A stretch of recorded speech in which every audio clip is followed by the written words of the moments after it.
E aí, galera, vamos lá então. Voltando aqui, nós falamos agora há pouco do algoritmo hash. Então, vejamos como é que esse número que está inserido aqui na mensagem vai nos ajudar a verificar a integridade da mensagem. Vamos lá.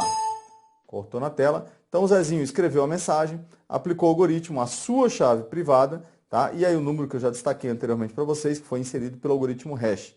Então, aqui eu tenho um documento assinado digitalmente. Envio esse documento para a Marieta, que o recebe, assinado, aplica o algoritmo e agora a chave pública do Zezinho, para verificar o quê? A integridade, a autenticidade e garantir o não repúdio da mensagem.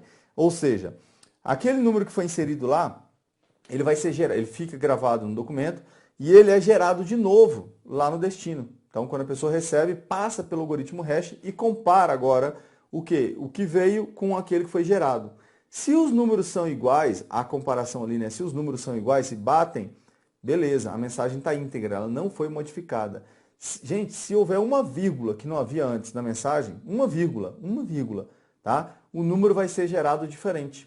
E aí, quando faz a comparação, se os números são diferentes, a mensagem tem que ser descartada, porque ela foi modificada, ou seja, ela não está íntegra. Legal? Então, vamos embora. Está aí o princípio, então, da assinatura digital. Lembrando que a assinatura digital, gente, é feita para garantir o quê? A autenticidade da mensagem. Beleza? Então, vem comigo.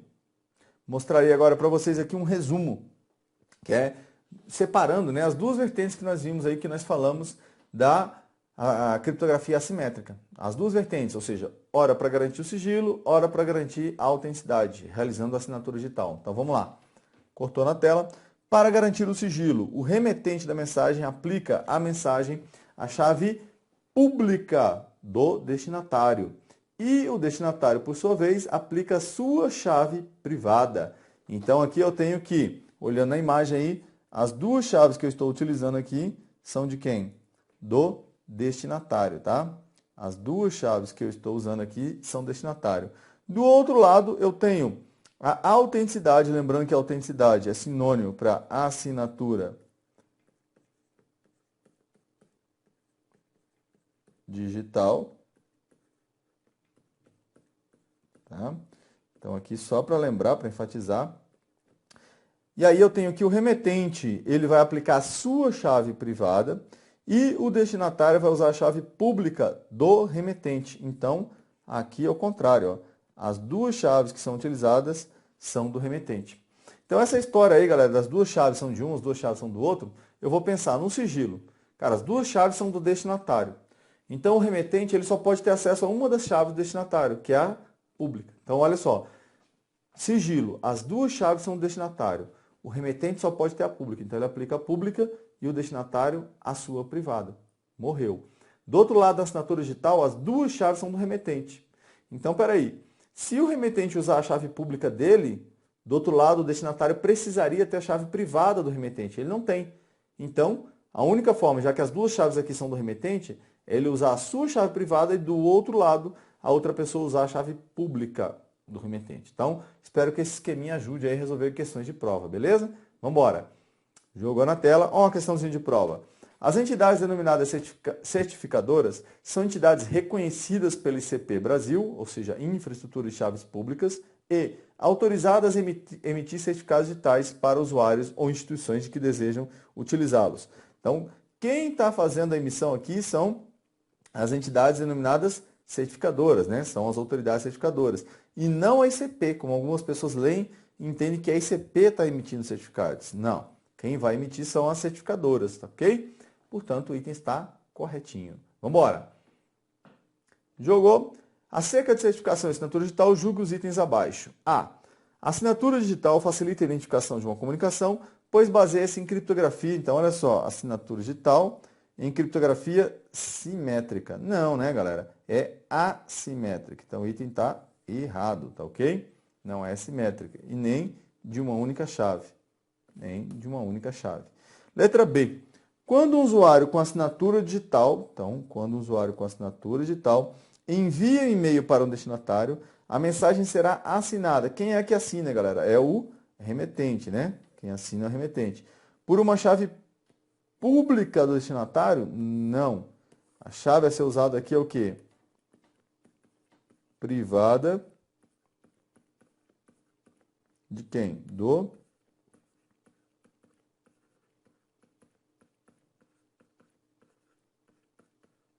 remetente, tá? Então a chave aqui ia ser usada, portanto o item está e vamos lá, galera. Próxima questãozinha. O uso de assinatura digital tem maior potencial de garantia de não repúdio. Então vamos fazer um link aqui, né? Vamos sublinhar assinatura digital não repúdio. Que segurança de sigilo sobre determinada informação. Então, ele estava me falando que a assinatura digital garante mais o não repúdio do que o sigilo, certo, né? Lembre-se, quando assina, INA, né? Dá integridade, não repúdio e autenticidade. Então, item correto. Próxima. Criptografia é uma técnica por meio da qual é feita a conferência da assinatura digital do usuário. Errado, né? Eu confiro através do certificado digital. Então, item errado, não é a criptografia. Vejam, eu uso a criptografia assimétrica para realizar a assinatura digital, mas não para conferir. Beleza? Vamos embora. Na segurança da informação, controles físicos são soluções implementadas nos sistemas operacionais em uso nos computadores, para garantir, além da disponibilidade das informações, a integridade e a confidencialidade destas. Bom, então controles físicos são implementados nos sistemas operacionais? Não, né, galera? Controles físicos são implementados no ambiente físico da empresa, beleza? Então já tratamos disso aí. Então, item errado. Vamos lá. O destinatário de uma mensagem assinada utiliza a chave pública. Então, olha só, quem está recebendo, né? Então, naquele esqueminha lá, remetente aplica a sua chave privada, a chave privada dele, e o destinatário vai abrir com a chave, então aqui chave privada, né? Só para fazer uma distinção, vai abrir com a chave pública. De quem? Do remetente. Então, o destinatário de uma mensagem assinada utiliza a chave pública do remetente. Então, o destinatário usa a chave pública do remetente? Beleza, tá então, né? Para garantir que essa mensagem tenha sido enviada pelo próprio remetente. Entende-se o que aqui, galera? Que ele vai garantir autenticidade. Tá? Autenticidade. Portanto, o item está corretinho. Bom demais. Vamos embora. A função da autoridade certificadora é emitir certificado digital de usuários. Perfeito. Item correto. Tá? Por meio da assinatura digital é possível garantir a proteção. Espera aí, assinatura digital, assina INA. É possível garantir a proteção, galera? Não, né? A proteção não. Informações no formato eletrônico contra acesso não autorizado, pois a assinatura digital consiste em técnica capaz de garantir que apenas pessoas autorizadas terão acesso às referidas informações. Item errado, tá ok? Vamos embora. Vamos falar agora de convergência. Bom, então fica aí na tela, ó, convergência é a junção, a união, né, da segurança física à segurança lógica. Então nós temos N exemplos disso aí. Então quando há, por exemplo, lá uma catraca, aquela catraca é o meio físico, como nós vimos. Mas para passar naquela catraca é necessária ali a autenticação do usuário, seja por meio biométrico, seja por meio de um cartão, né? E aqueles dados são coletados e armazenados. Então eu estou juntando as seguranças físicas, né, física e lógica. Vamos dar aqui, trabalhar alguns exemplos aí. O primeiro deles, inclusive, é a biometria.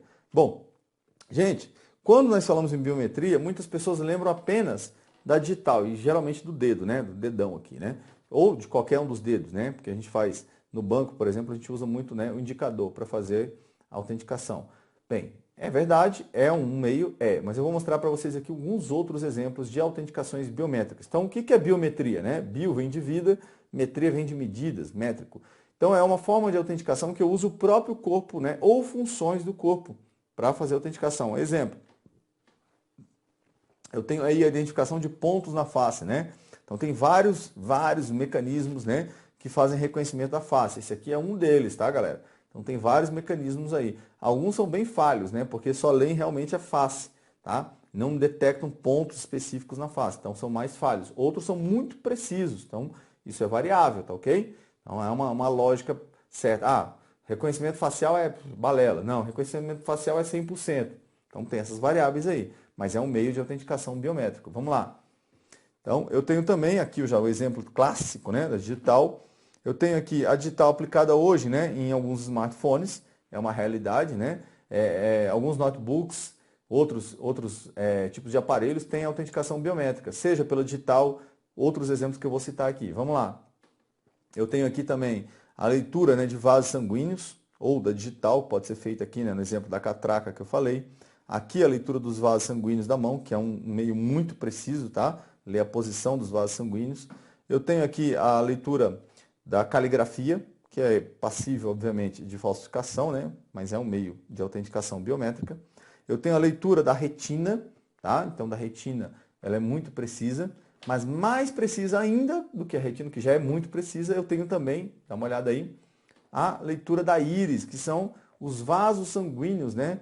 No globo ocular da pessoa. Então, isso é um globo ocular, né, com seus vasos sanguíneos aí. Só que é um método um pouco invasivo, no sentido que a luz, né, que entra para fazer a leitura ali, incomoda um pouquinho, tá? Nada que doa nem nada, mas é um pouco chato de fazer a autenticação. Mas é muito precisa, tá ok?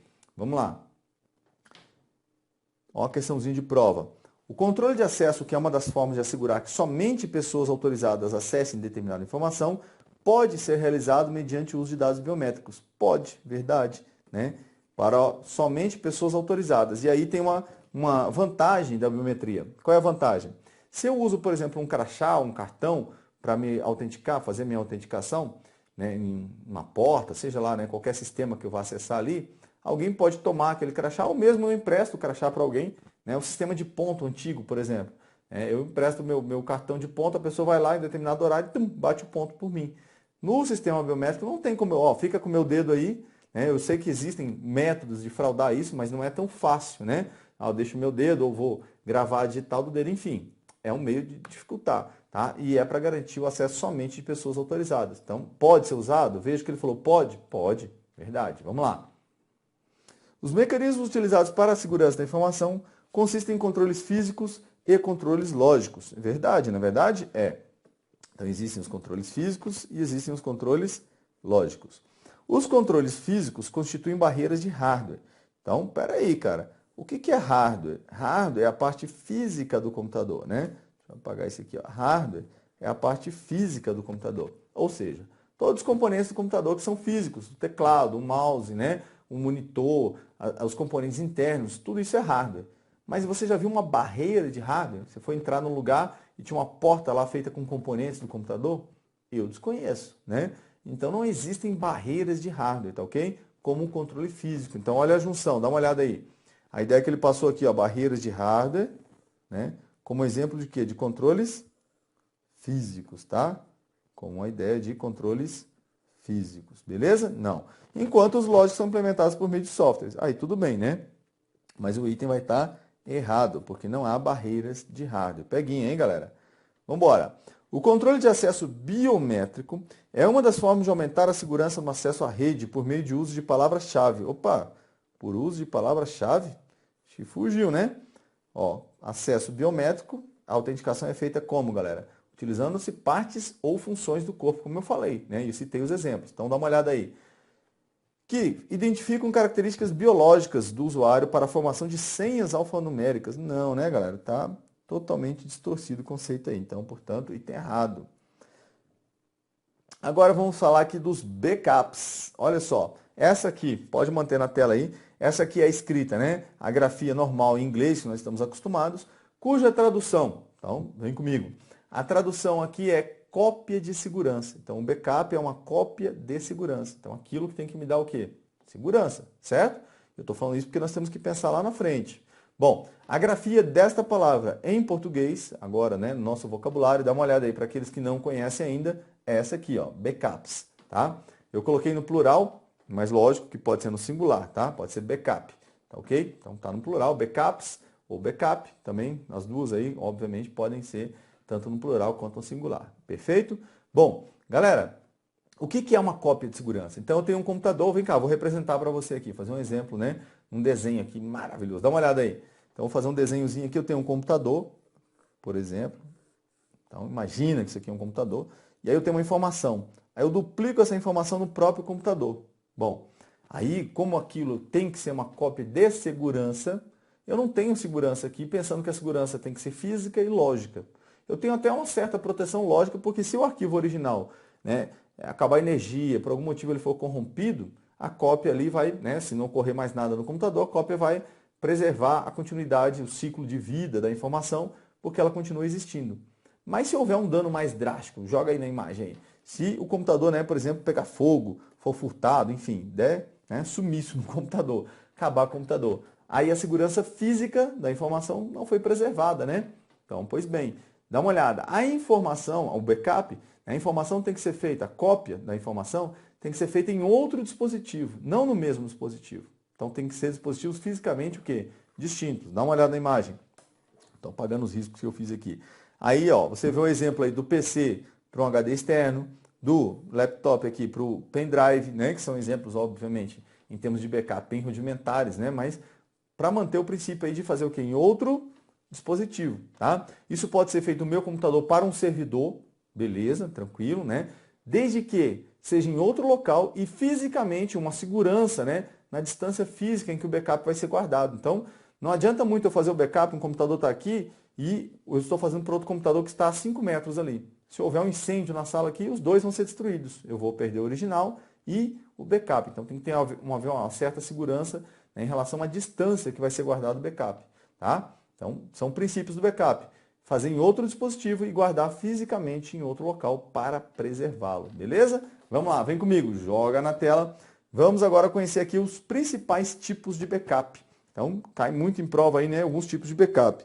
O backup completo, galera, ele também pode ser chamado de backup full, tá? Ou ainda de backup normal, tá? Então, se você vir na prova lá, algumas bancas conceituam aí dessas formas aí. O que é um backup completo? Acho que o nome já traduz, né? O backup completo, ele faz o backup de tudo, né? Não há distinção de tudo aquilo que você for lá. Lógico, você vai apontar, né? Uma pasta, por exemplo, eu quero que, aquela pasta ali, e vai copiar todo o conteúdo da pasta, sem distinção, né? De quando foi alterado ou não, todo o conteúdo vai ser copiado. E aí nós temos, galera, para cada arquivo, vou fazer aqui uma representação disso aqui, bem esdrúxula, né? Meus desenhos maravilhosos, né? Mas dá uma olhada aí. Então, todo arquivo ele tem um atributo, né, que é gravado no próprio arquivo. Eu vou representar aqui como se fosse um asterisco, tá? Como se estivesse fora do arquivo. Não, eu vou colocar dentro aqui para entender que é um atributo do arquivo. Beleza. Então, todo arquivo tem um atributo chamado atributo de arquivamento ou de backup, tá? O que esse atributo indica? Então, em alguns casos, esse atributo, quando é feito o backup, por uma ferramenta de backup, obviamente, né, ele é desmarcado ou não. Então, a gente vai entender isso aí em outros tipos de backup. No caso do backup completo, ele é desmarcado. Então, dependendo do tipo de backup que eu fizesse após o completo, se não houvesse nada alterado nem criado, nada seria copiado, tá? Então, vamos lá. Quando eu faço o backup completo, ele desmarca esse atributo aqui, tá? Então, esse atributo aqui vai ser desmarcado para indicar que já foi feita a cópia daquele arquivo, tá? Então, uma forma de marcar ali, de falar, como se eu colocasse ali um carimbo, né, no documento, ó, esse aqui já foi feita a cópia dele. Continua, tá? Então, dá uma olhada aqui na representação. Vou apagar meu desenho lindo, maravilhoso, minha escrita aqui. Então, o backup completo, óbvio, né? Supondo que nada seja criado e eu faça vários backups completos sequencialmente, ó, domingo, né? Que vai acontecer aqui se eu fizer vários backups completos? Ó, você percebe aí na linha do tempo que eu acabei de criar aqui, que o tamanho dele vai ser sempre o mesmo. Bom, então se eu tenho um backup completo e nada foi alterado nem modificado, e ocorre algum problema, para recuperar meus dados, é só usar o último backup completo, e já eu tenho tudo de volta. Mas é quase que inviável fazer sempre o backup completo. Por quê? Pelo tamanho que vai ocupar, né, galera? Fica muito grande o backup, né? Sempre copiar, mesmo que não tenha sido alterado, eu sempre vou estar copiando alguns arquivos. Então pode não ser tão legal. Joga na tela. Vamos conhecer aqui o backup incremental. Deixa eu só voltar aqui para ter certeza que eu não passei 2 slides, tá ok?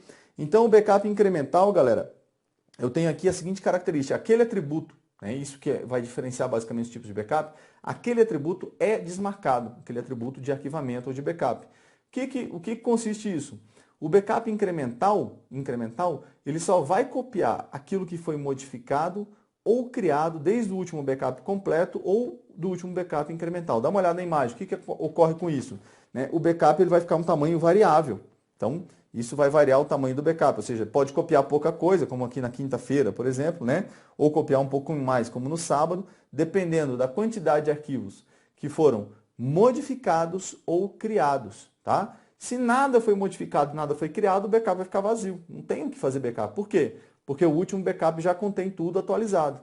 Então, se houver um desastre e perder os dados, o último backup já vai estar, né, tranquilo ali. Vamos lá. E vamos falar agora do backup diferencial. Então, o que o backup diferencial faz? Ele não desmarca o atributo de arquivamento. Então, grave bem isso aí. Incremental desmarca. Diferencial não desmarca, tá? Então, vem comigo. O que vai ocorrer de um backup diferencial para o outro? Os arquivos, né, se não houver modificação, eles vão aumentando de tamanho. Desculpa, se houver modificação, eles vão aumentando de tamanho, tá? Então, por exemplo, segunda, terça, quarta, quinta, sexta. Por quê? Porque ele vai copiando sempre aquilo que foi criado e modificado. Então, vai ser acrescentado ao backup. Aquilo foi criado e modificado. Mas aquilo que não foi modificado, mas que já foi copiado, continua sendo copiado, tá? Então, vou fazer um exemplo para vocês. Joga na tela aí. Vou fazer um exemplo bem com as letrinhas aqui. Eu vou tirar essa imagem, fazer aqui, ó. Vamos supor que aqui as letras sejam arquivos, tá? A, B são os arquivos que eu tenho. Então, esse aqui é meu PC. Aí eu faço o meu backup aqui, ó. Faço o meu backup. Então, esse aqui vai ser o meu backup. E aí eu copio isso aqui para o backup, obviamente, né? Isso aqui está com atributo de arquivamento marcado. Eu copio, faço o backup aqui, né? A e B. Faço o backup aqui, por exemplo, completo. O que o backup completo faz? Apaga o atributo aqui, né? Aí depois eu vou fazer aqui um backup, esse é o backup completo. Vou colocar aqui, completo. E aqui eu vou fazer meu backup diferencial, meu primeiro backup diferencial. Aí, o que ocorreu, né? Da data que eu fiz aqui, então, isso aqui foi numa segunda, por exemplo. E aí, na terça-feira que eu fui fazer esse backup, eu já tinha criado aqui o C. E eu tinha modificado o B. Quando eu modifico o B, ele joga o atributo de arquivo lá, de arquivamento, né? Ou de backup. E aí, o que vai ocorrer quando eu faço esse backup? O A ele não vai copiar, mas ele vai copiar o B e vai copiar o C, certo? Então, vejam, o próximo backup aqui, vamos supor que eu faça na quarta. Eu faço um backup aqui na quarta-feira, ó. Próximo backup diferencial, na quarta-feira, por exemplo, né? E aí vamos supor que eu crie o D. Eu criei o D, então o D vai ter o atributo marcado. O que ele vai copiar aqui? O B, o C e o D. Então ele vai continuar copiando esses caras de agora em diante, galera, né? Mesmo que eles não sejam mais modificados, que eles foram copiados uma vez pelo diferencial, continuam a ser copiados. Ou seja, a tendência do backup, como vocês viram na imagem anterior, é ir crescendo, tá? Porque ele continua copiando. Se não houver nada modificado ou criado, ele vai manter aquele tamanho. Modificou ou criou alguma coisa, né? Ele vai aumentar. Modificou, na verdade, não, né? Se você criou alguma coisa, né? Porque o que foi modificado já foi copiado, ele continua copiando. E se modificou outra coisa, vai aumentar também. Beleza? Voltamos já já, fecha esse bloco aqui, volto já já falando dos backups. Valeu, galera!